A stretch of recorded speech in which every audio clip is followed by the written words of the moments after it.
Ulug'bek aka, oq dog' kasalligi hozirgi vaqtda ko'p uchrayapti. Shu qanday kasallik? Bu oq dog' kasalligi bu teridagi rang beruvchi hujayralar, ya'ni melanosit degan hujayralarda teriga rang berishni to'xtash natijasida kelib chiqadigan kasallik hisoblanadi. Kasallik sabablari qanday? Bu kasallikni sabablari kelib chiqish sababi ko'p.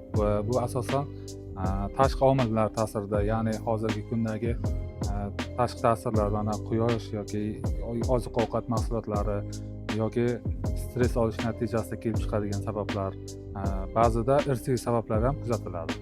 Bu kasallikni qanday davolasa bo'ladi? Bu kasallikda hozirgi kunda davolash usullari juda ko'paygan. Hozir yangi zamonaviy usullar kelib chiqqan.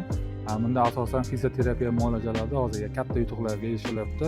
Bundan tashqari plazma terapiyalarimiz bor. Mazlar bilan, bundan tashqari sistemli ukollar, vitamin terapiyalari bilan hozir davolash yo'lga qo'yilgan.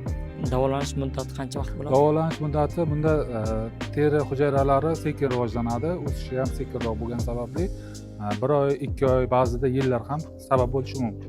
Bu kasallik butkul yo'qolib ketadi?